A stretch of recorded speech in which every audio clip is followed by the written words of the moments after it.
Salut tout le monde, j'espère que vous allez bien les amis. On est parti, nouvelle vidéo, c'est jour de match pour le Real, demi-finale de Super Coupe d'Espagne.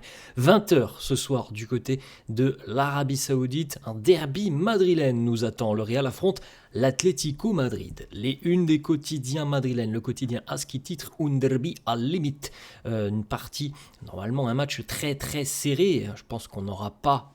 Car j'ose espérer qu'on n'aura pas un résultat similaire à celui que l'on a pu connaître en Liga il y a 3 mois de cela, avec la victoire de l'Atlético sur le score de 5-2. On a une équipe de l'Atleti qui est peut-être un petit peu moins performante depuis quelques semaines en Liga. On a un Real qui est peut-être un petit peu plus performant depuis quelques semaines. On a quelques absences côté Atleti, on a quelques absences côté Real. On a aussi beaucoup d'attentes autour de Xabi Alonso sur une compétition qui est très importante pour le club. Donc voilà un petit peu tout l'environnement de cette rencontre et de ce derby en Arabie Saoudite. La une de Marca qui titre Como una final, c'est presque une finale, ça ne l'est pas les amis, la finale elle attend, ça sera ce week-end, en tout cas c'est toujours un match à part, ces fameux Clásico. Y sin despeinarse, ça c'est le Barça. Le Barça hier n'a pas fait de détails. Évidemment, les Catalans sont en finale de la Supercoupe, ils attendent tranquillement leur adversaire. Le Barça s'impose 5-0 face à l'Athletic Bilbao. Je crois d'ailleurs qu'il y avait 4-0 à la mi-temps pour les Blaugrana, donc sans transpirer. Le Barça hier n'a pas forcé face à l'Athletic Bilbao et le Barça continue sur sa dynamique exceptionnelle depuis la défaite lors du Classico. Les Blaugrana ont gagné tous leurs matchs en Espagne. Je ne parle pas de Ligue des Champions, mais tous leurs matchs en Espagne, ils les ont gagnés. Et cette compétition fait partie de la compétition espagnole. Victoire hier, 5-0, net, sans bavure, sans forci. Donc les amis, évidemment, s'il y a une victoire du Real ce soir, nous aurons droit, comme souvent, c'est pas le cas tous les ans, mais comme souvent les amis, nous aurons droit à un Classico ce week-end. Ça sera dimanche s'il y a une finale. Avant cela, on le rappelle encore une fois, il faut respecter l'Atlético et prendre ce match avec beaucoup, tout simplement, de sérieux. Petite information, les amis, on regarde les anciens vainqueurs de la Supercoupe d'Espagne, le Real 2020, Bilbao 2021, qui avait stoppé un petit peu l'hégémonie du Real et du Barça. Et puis ensuite, c'est une alternance. Real, Barça. Si on suit la logique de cette alternance, ça devrait être pour le Real en 2026. Maintenant, les amis, la réalité du terrain, elle peut en être tout autre. Et à l'heure actuelle, le grand favori, c'est le Barça. Déjà parce que les Blaugrana n'ont plus qu'un match à gagner pour remporter ce titre. Et parce qu'on vient de le dire aussi, le Barça est sur une dynamique très intéressante. On a quelques petites photos de l'entraînement de la veille, l'entraînement du côté du King Abdullah Stadium. Alors, c'est un stade qu'on commence quand même à connaître parce qu'on y est tous les ans, du côté du Real avec cette super coupe en Arabie Saoudite. Donc voilà, petite photo pour Eduardo Camavinga, Gonzalo Garcia aussi qui potentiellement va démarrer cette rencontre ce soir face aux Colchoneros. Vinicius aussi qui doit avoir un impact important avec cette absence de Kylian Mbappé. Il y a une charge qui incombe à Vinicius sur cette rencontre. Le trio, normalement, c'est le trio qui nous attend en attaque. Vini, Gonzalo et Rodrigo. Petite information, Antonio Rüdiger, le défenseur international allemand, n'a pas participé à la séance d'entraînement hier.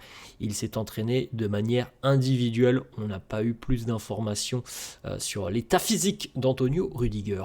Le coach Xabi Alonso, on voit déjà beaucoup de sérieux, beaucoup de concentration chez Xabi Alonso. Il le sait, il doit jouer certainement une partie de son avenir sur ces 3-4 prochains jours. Et déjà dès ce soir, parce que si ça se passe mal dès ce soir, on ne pensera même pas à la finale de ce week-end. Donc ça va être évidemment un duel importantissime pour Xabi Alonso et les merengues. La compo d'équipe probable du quotidien AS qui nous propose donc Courtois dans les buts, Rüdiger et Asensio en charnière. Alors Rüdiger, les amis, n'a pas participé à la séance d'entraînement de la veille. Bon, il s'est entraîné de manière individuelle, on n'a pas eu plus d'informations, donc Voilà, on prend la compo, mais on peut se poser des questions. Valverde, Carreras, les deux latéraux, Camavinga, Tchouaméni, Bellingham et le trio en attaque, Vini, Gonzalo, Rodrigo. J'ai pas pu trouver la composition de Marca. En revanche, les amis, la Copé nous annonce que le Real va aligner le même 11 que lors de la rencontre de Liga face à l'Atlético, donc il y a 3 mois de cela, où les Colchoneros s'étaient imposés 5-2 et où on avait véritablement paru comme une équipe très mal équilibré, où on avait beaucoup de trous. Et ben c'est la même équipe qui jouera ce soir. Alors évidemment, la donne change. Hein. Vous savez très bien qu'un match à domicile, c'est un surplus tout simplement d'énergie, c'est un surplus de tout ce que l'on peut imaginer. Là, c'est sur terrain neutre, donc c'est pas tout à fait la même chose. Donc voilà, la compo d'équipe qui d'ailleurs est la même que celle du quotidien AS que l'on vient de découvrir. Et quelques déclarations de Xabi Alonso hier en conférence de presse. Il nous dit il y a 2 choses qui sont très claires. Ça, à l'heure actuelle, c'est la compétition pour laquelle on se bat. C'est cette super coupe et c'est la chose la plus importante. Si on regarde les trophées sur une saison et dans sa globalité, ce trophée vient en 4e, évidemment. Mais à l'heure actuelle, on est complètement focus sur cette compétition, sur la super coupe. C'est la priorité du club. On doit faire un bon match. On le sait évidemment, chaque saison, les amis, les trophées les plus importants, la Liga, la Ligue des Champions, la Coupe du Roi. Tout le reste, c'est des trophées entre guillemets mineurs. Mais étant donné ce que connaît le Real depuis quelques mois, voire même plus d'1 an maintenant, c'est-à-dire que on n'a pas de titre, on n'a rien sur lequel se raccrocher. Eh ben, ce trophée que l'on peut considérer comme mineur devient un trophée très important pour le Real. On s'est exprimé les amis depuis presque 1 mois dessus. Ça peut aussi conditionner cette seconde partie de saison. Donc c'est un trophée très important, malgré le fait que il n'y a pas de prestige derrière la Supercoupe. Ça ne va pas changer la vie du Real si on la gagne dimanche ou si on la perd. Mais de par le contexte du côté de Madrid depuis quelques mois maintenant, il devient quand même très important ce trophée. Ensuite, Xabi Alonso sur la défaite lors du 5-2 il y a 3 mois, il nous dit on jouera dans un style différent. On sait très bien qu'il nous a manqué beaucoup de choses sur cette rencontre. On va essayer de ne pas réitérer les mêmes erreurs. On veut jouer à un haut niveau. Je suis sûr que l'on va montrer une meilleure version de nous-mêmes et que l'on va rendre une copie très solide. Une autre déclat de Xabi Alonso qui nous dit c'est une demi-finale, on doit être très bien préparé mentalement, se battre, faire attention à chaque détail. L'Atlético, c'est toujours un adversaire qui demande beaucoup d'efforts. On a des raisons de jouer avec beaucoup d'énergie. Il y a un titre en jeu et c'est ce qui est le plus important. Je suis sûr que le résultat ne sera pas similaire au 5-2. Ça sera un match très difficile, mais un match sympa. Voilà les mots de Xabi Alonso, un match fun game, donc un match plutôt sympa. Alors, il est évident que si à 5-2 ce soir, Xabi Alonso n'est pas l'entraîneur du Real demain matin. Ça, je pense qu'on est tous d'accord là-dessus. Donc, je m'attends moi aussi à un match plus serré que le 5-2, en tout cas. Tout du moins, au niveau du résultat, je pense qu'on n'aura pas un 5-2 ce soir. Ensuite, autre déclat de Xabi Alonso sur les explications de la baisse du régime du Real lors des mois de novembre et décembre. Il nous dit il y a plusieurs raisons à ça, plusieurs facteurs. Et on a subi beaucoup de blessures, on a dû faire beaucoup de changements. Maintenant, on est dans une position qui nous permet de nous battre pour tous les titres. Ce titre, c'est notre objectif à l'heure actuelle. Battre l'Atlético Madrid, déjà premièrement, et se qualifier pour la finale. Xabi Alonso qui évoque le cas d'Dani Carvajal, il nous dit il est en meilleure forme, il peut jouer un petit peu. On doit évidemment prendre son processus de récupération dans la ligne de compte. Il y a encore beaucoup de matchs à jouer, on ne veut pas forcer les choses, mais en tout cas, il est prêt, Donc potentiellement, Dani Carvajal pourrait apporter un petit peu sa pierre à l'édifice, mais ça semble peu probable qu'il démarre en tant que titulaire. Xabi Alonso sur les performances de Vinicius et sur la prolongation de contrat, il nous dit on a encore une très longue saison devant nous. Vini est un joueur très important, on a besoin de lui dans les bons moments, quand il est au plus haut de sa forme, quand il profite tout simplement sur le terrain, quand il s'amuse sur le terrain. Lorsqu'il est comme ça, lorsqu'il est avec cette envie, cette volonté, eh bien on est tous évidemment autour de lui parce que c'est un élément essentiel pour nous. Il n'a pas répondu sur la prolongation de contrat de Vini.